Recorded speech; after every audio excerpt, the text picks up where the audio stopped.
Ćao, Koms, čoveče ne ljuti se, Milica i Nikola. Sa nama je danas Stefan Inić iz Demokratske stranke.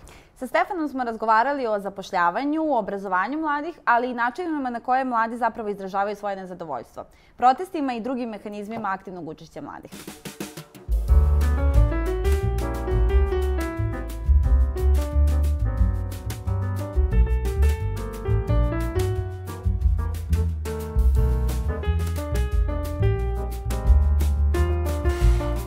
Sreće drugi put.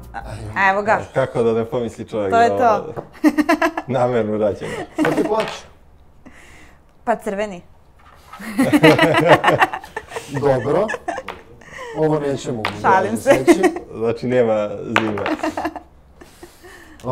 Stefane, kako si ti uopšte došao do politike? Kako si došao do toga da se aktiviraš u političkoj partiji? Pa, to je nešto sad, ja stvarno mislim da većina ljudi koji ulazi u politiku, nebitno koliko godine imaju, ali i mladi pa i malo stariji, to sve iskreno prvo kreće od kuće nekako.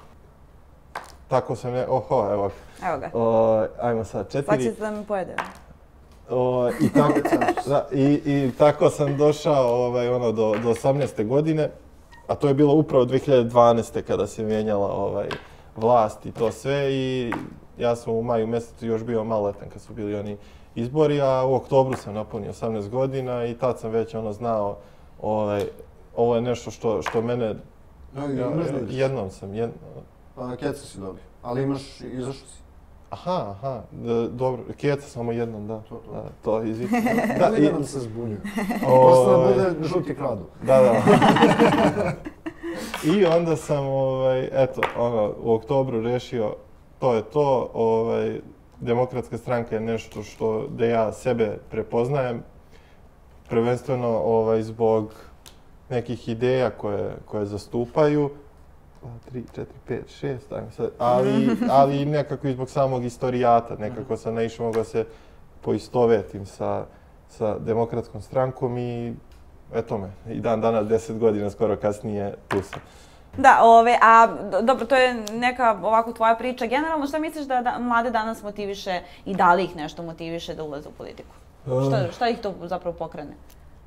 Pa motiviše ih svašta nešto i čak ja mislim da je i pogrešna ta konstatacija generalno što ljudi misle kao mladih nema u politici. Ima ih, nažalost, nismo na istoj strani danas i mislim da je to onako malo krivo mi zbog toga. Ali kad pogledam, recimo u SNS-u ima dosta mladih ljudi i iz toga i dobijam i neki zaključak šta ih motiviše. U 90% slučajeva mislim da, kao i sve u životu, ljudi gledaju onako sa ličnog stanovišta i neke lične interese koje ih možda čak i teraju da uđu u politiku, nažalost, ali... Da, izvini što te prekidam, ali baš si rekao jednu zanimljivu stvar, kao ima ih, nije da ih nema.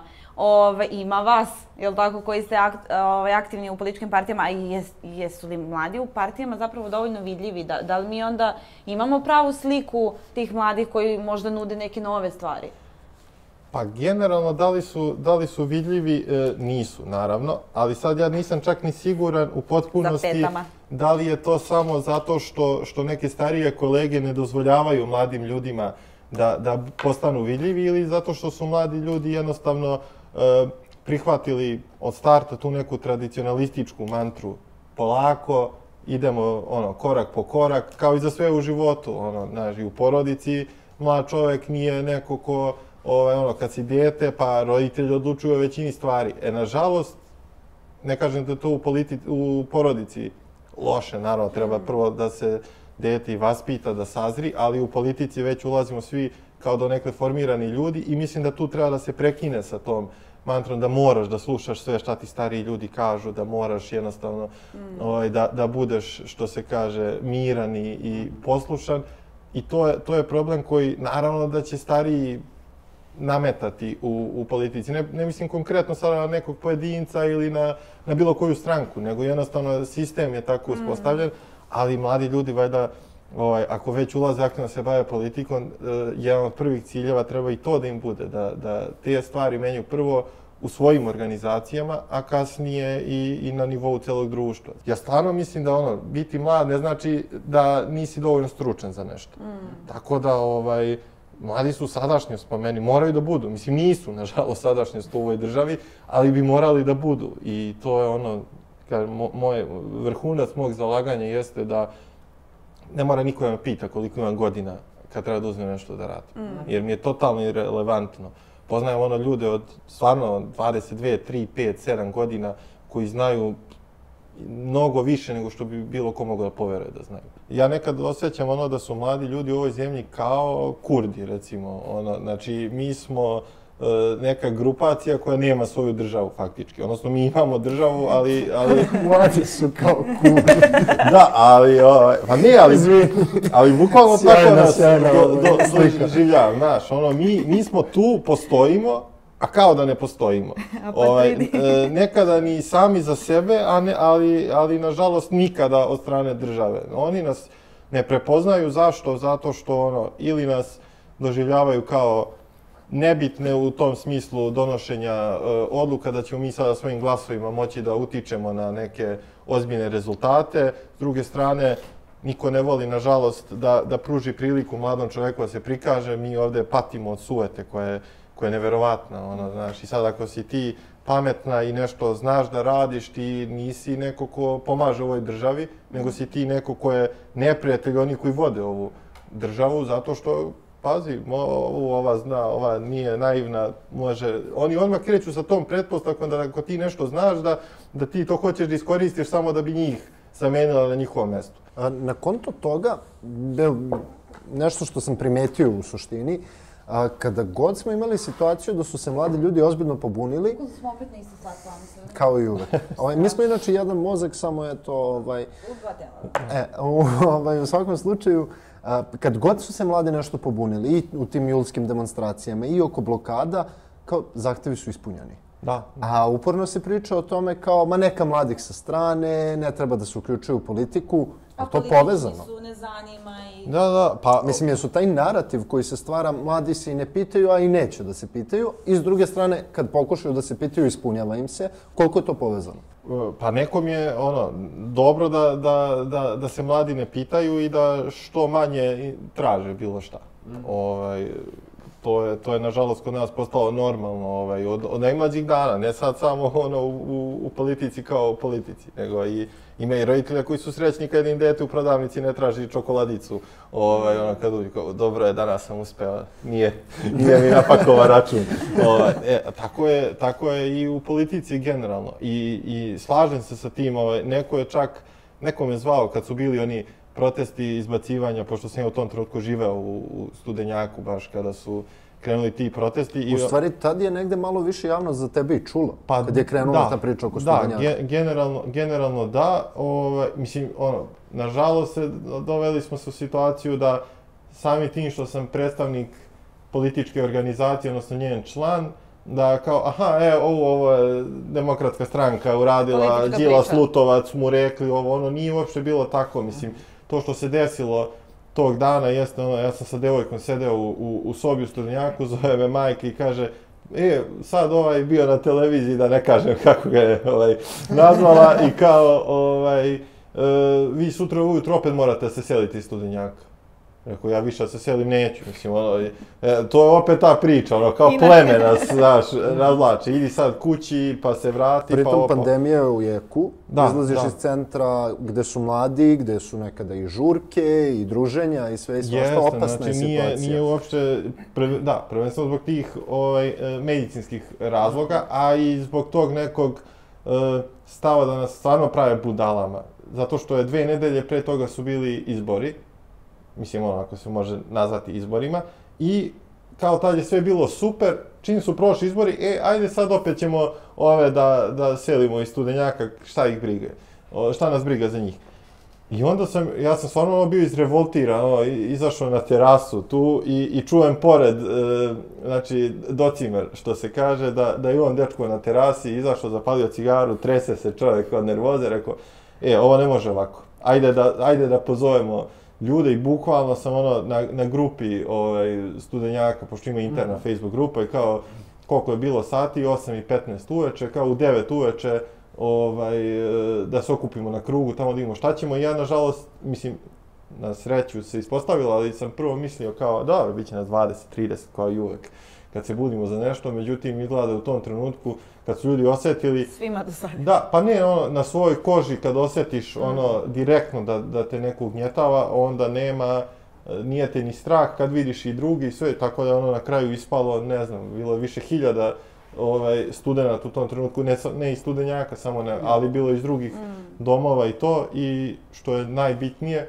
ja mislim da je to prvi put se desilo za sve ove godine, da je predsjednik države u roku od sat i po vremena promenio svoju odluku koju je rekao. Da, zapravo jedna slična situacija se desila i s obzirom da Krovna organizacija mladih Srbije organizuje dijaloge sa donosiocima odluka i negde smo imali situaciju kada je bilo zatvaranje poliklinika, studentske poliklinike zapravo u Beogradu, koje je bilo najavljeno i onda su upravo tom reakcijom mladih na različitim frontovima, naravno, opet smo doveli negde do toga da takva jedna odluka ne bude zapravo sprovedena u delo. Tako da definitivno da kada se nekako mladi aktiviraju i kada ponesu celu priču, da očigledno dolazimo brže do nekih rešenja. Tako je. Ja stvarno mislim da... Kako si, izvini, kako je samo odlutala kad je shvatila treba da igram? I ko samo... Da. Neko ovdje mora da bude kompetitivan. A generalno, gde vidiš da ima možda najviše nekog prostora da mladi pokušaju da implementiraju tu ideju, u stvari, da se više pitaju, da se više uključe? Jel vidiš negde da u našem društvu postoji tako, ajde mi kao kom stvarno pokušavamo na svim frontovima, što kaže Milica, da to omogućimo i trudimo se i da sednemo za sto sa donosiocima odluka i da razgovaramo sa upravo političkim partijama i sa drugim ljudima iz civilnog sektora, međunarodnom zajednicom, sa kim god možemo, ali gde ti kao neko ko je politički aktivista, mladi političar, gde vidiš da je najveći prostor za upliv mladih u pitanje? Da, i ja bih dodala naročito, pošto si pomenula si iz Lazarevca, pa sad imaš negde perspektivu i, ajde kažem, manjeg mesta, imaš, s obzirom da ovde živiš, radiš, i Beograda, je li ima tu sad razlike kakav je položaj mladih na lokalnom nivou i u većim gradovima? Ima razlike, u smislu da Lazarevac je grad koji sada, ako gledamo ekonomski, to ne bismo mogli da se žalimo, možda čak je i lakše opstati u Lazarevcu nego u Beogradu, ali to je zbog, Kolubare kao najveće firme u državi. Ali s druge strane... Ali zato nemaš pluća. Da, mislim, samo jedan katastrofalan podatak da svako 600 dete se u Lazarevcu rodi sa astmom, što je onako baš zabrinjavajuće, a bojim se da će tako taj trend samo rasti, biti sve negativniji. Ali, s druge strane, problem u Lazarevcu, na primjer, u odnosu na Beograd, mislim, u Beogradu postoje mnogo državnih firmi, kao i u svakom gradu u zemlji, ali ovdje si bukvalno vezan samo za tu jednu i onda od starta, još dok si dete, tebi je već određena sudbina. Ti ćeš da završiš, sine, srednju školu i ulaziš u Kolubaru, prvo na lopatu, tako se kaže, da ideš po kopovima, posle ćemo da vidimo negde malo stranka, pa te ubacimo negde da sediš u kancelariju, posle već ako se izboriš u stranci... Operaš ruke od... Da. I onda zaboraviš da si ikada radio na to. Mislim, svako radno mjesto je časno, najčasniji su mi ti ljudi koji stvarno rade u toj firmi.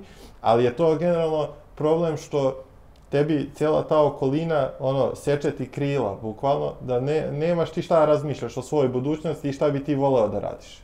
Nego ima da radiš šta ti se kaže. I to jeste, dakle, u manjoj sredini veći problem. Ovdje opet je malo bolja perspektiva u tom nekom smislu raznolikosti poslova koje bi mogao da obavljaš, ali i u Beogradu je daleko od ne idealnog, nego daleko od dobrog, mislim, zato što, nažalost, šta god ti želeo da radiš, uvek će se naći neko ko će reći, ne može. Zato što ima neko ko mora to da radi, a nisi ti taj. Imali smo sada neku solidnu istoriju u posljednjih mjeseci oko toga da su ljudi zaista pokušali da odbrane na neki način i teritorijalnu državu i sa druge strane i svoja pluća i sve ovo što smo pominjali. Kako ti vidiš posljednja ta dešavanja i kako vidiš to što, eto, neko se poziva na to su neki stari ugovori koji su se nekada ranije potpisivali, a kakva je u stvari uloga običnog čoveka u cijeloj ovoj zbrci oko ekspropriacije i otuđivanja, da tako kažemo, zemlje? Naročito što smo imali zaista veliku angažovanost mladih. Mladih, da. A opet i naše istraživanja pokazuju da mladi ekologiju i pitanje životne sredine zapravo onako stavljaju na prvo mjesto. Da. Prvo bih odgovorio, mislim da je ogromna uloga svakog pojedinca. Mislim, mi jesmo skup pojedinaca koji činimo zajednicu. Mislim da je, na primjer, u ovih protesta koji su najskoriji bili vezani za Rio Tinto. Marš sa Drine? Da, Marš sa Drine. Mislim da se baš pokazalo da mlad čovek, ne samo mlad, svaki čovek kao pojedinac, stvarno može da deluje. Ok, postala organizacija, ja im se zahvaljujem, Kreni promeni, koji su u tom organizacijnom smislu dosta uspešno uspeli da ispromovišu, da stigne do ljudi uopšte informacija i šta se dešava i šta su neki naredni koraci, ali s druge strane mislim da niko na ove proteste nije izašao zato što je član bilo koje organizacije ili političke stranke, već zato što osjeća neku vrstu nepravde. Sad kad je bilo, recimo kad je bila blokada Gazele, prva ona velika, ja sam se totalno iznenadio kada sam vidio koliko mladih lica na jednom mjestu i to mi je baš sam se dobro osjećao zbog toga. To mi je već bilo neka vrsta pobjede. Kao, ok, da li ćemo uspjeti doteramo Rio Tinto i ja kao pojedinac i svi mi, nadam se da ćemo dati sve od sebe da uspemo, ali sa druge strane mi je već jedna onako mini pobjeda sama u tome što ipak nije istina ono što kažu da mlade ništa ne zanima. Znači, očigledno da ih zanima, samo je poenta šta je to što ih zanima, treba neko prvo da ih pita.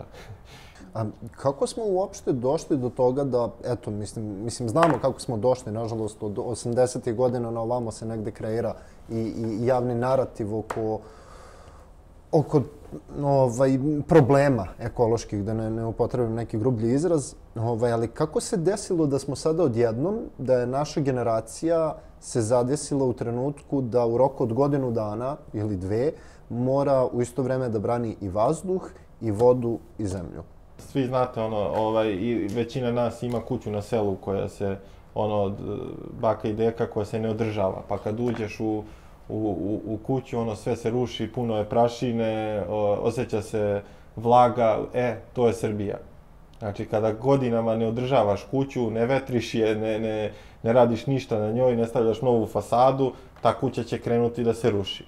Nažalost, ili na sreću, možda se desilo našoj generaciji da bude tu u centru, u epicentru dešavanja kada je to nešto loše. Nažalost, kažem u smislu što mi je žao što bilo ko, nebitno sad dalje mlad ili ne, ali što je bilo ko došao u situaciju da živimo u jednoj zemlji koja samo na papiru se zove zemljom, jer sve što nam rade ne liči na uređenu državu, a na sreću kažem što eto imamo priliku da to konačno zaustavimo i da budućim generacijama pružimo neki mir u smislu da stvarno neće morati da žive u ovakvoj jednoj državi gdje će morati da razmišljaju mogu da razmišljaju i treba razmišljaju o politici za 10, 20, 30 godina, ali ne na ovaj način na koji mi danas moramo da razmišljamo.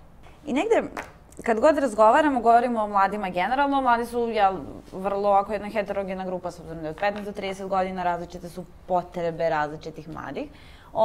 I sistem obrazovanja generalno predstavlja jako važan segment jedne, mislim, za prosto razvoj i život jedne mlade osobe. Kako bi ti ocenio sistem obrazovanja kakav trenutno postoji u Srbiji, s obzirom da, mislim, pomenuo si da si živeo u Studenjaku i da studirao si, jel tako, završio i sve, prošao si sve te stepene obrazovanja. Kako tebi to čini kako se tebi to čini i kako zapravo ocenjuješ, pošto opet i iz razgovora sa mladima i iz istraživanja dolazimo do toga da mladi vrlo često odluče da čak i studiranje započnu van zemlje da bi lakše se posle zaposlili i ostali. I da, naravno, onaj meni strašan podatak da zapravo, ne znam, 60-70% mladih je zapravo spremno da se prekvalifikuje nakon što završi fakultet, jer u svojoj oblasti nema posla. Kao i sve drugo i obrazovanje u ovoj zemlji, srozano na najniže grane, ali meni je najveći problem, jeste problem i sa fakultetima da možda više nije ni fakultet, univerzitet mjesto koje reprodukuje kvalitet, već danas dovoljno je malo samo da se potrudiš da bi nešto završio, a to uopšte ne mora znači i da znaš nešto ako završiš fakultet, ali mnogo veći problem za mene jeste najniži nivoj obrazovanja, osnovna škola je za mene iskreno najveći problem i to stalno pričam. Dakle, decu u ovoj državi uče da budu poslušni, a ne da slušaju. Mislim, nisam prvi koji to kaže, mnogi su pričali o tome. Slušaj sve i radi kako ti učiteljica kaže.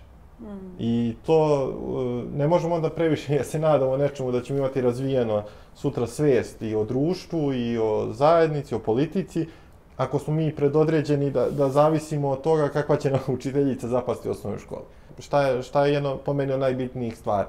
Mislim, sad ako slučajno budu moje učiteljice i nastavnice srpskog tog glava, neće mi verovati, ali stvarno mislim da je tako, da lektire u školama su od jednog suštinskog značaja, koliko god može nekome banalno delo.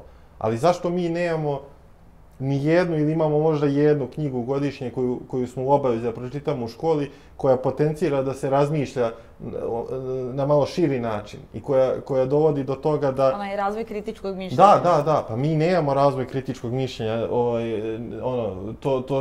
Cilj jeste saseći ga kao onim makazama za šišanje žive ograde, bukvalno. Ako dete slučajno krene da razmišlja na svoj način, tu je kraj. Ja sam se uvijek pitao zašto se predmet u osnovnoj školi u prva 4 razreda zove priroda i društvo, a nikada deca nisu organizovana da razgovaraju između sebe na tom času. Jer to je kao osnov društvenog dijaloga da pustiš decu da pričaju. Pre neki dan sam bio u Novom Pazaru i za stolom pored čujem piskave glasove, ali čujem kao ozbiljan razgovor. Sad oni nešto debatuju. I pričaju o tome kakvo je neko dvorište bilo sređeno i zašto oni tu nešto nisu mogli da rade. Ja se okrećem i vidim 4 klinca koji sede ispod stola, onako samo im vrhovi glava vire i oni nešto ozbiljno debatuju na tu temu. I sad baš sam se zapitao kao, da li ove klince van ovog stola gde su oni sami jednostavno se instalirali, tako reći, da li ih van toga neko nešto pita? Da, i negde vezano za to, zašto nam je uopšte, zašto biramo između toga da li smo građani ili verujemo, ili smo verujući, jel? Zašto uopšte imamo taj izbor da pravimo u osnovnoj i srednjoj školi, zašto prosto nismo svi građani koji idu na građansko vaspitanje, a pored toga, naravno, ko želi... U skladu sa svojim religioznim uverenjima. Da, pa, mislim, zašto? Zato što uvek nekome u interesu da postoje podele. Ako mene pitate lično, ja bih rekao, svako može da odluči da li će ići na jedno ili drugo, a najviše bih volao da mogu da idu i na jedno i na drugo, s tim što mislim da je, ako pričamo o veronauci, da je totalno pogrešno koncipirana. Očigledno da nikome nije od ljudi koji treba da se bave time, nije u interesu da uopšte dublje malo razmišljaju o tome na duže staze šta to može da donese. Hvala ti stvarno na učešću. Nadam se da je bilo korektno. I više nego... To će reći ekipa. Da, iza kamera Krovna organizacija Mladih Srbije nastavlja da prati izbornu kampanju, da prati ko priča o mladima, kako priča o mladima i eto, puno sreće na izborima, pa se vidimo posle izbora i negde vidimo kako smo to pričali o mladima. Naravno. I ako nešto ne bude kako treba, ispravit ćemo, ako ne u ovom ciklusu, u sljedećem sigurno, tako da... Ali ne stavimo uglavnom sa pričom o mladima. Ima ko će priča, sigurno sam. Hvala ti. Hvala ti puno.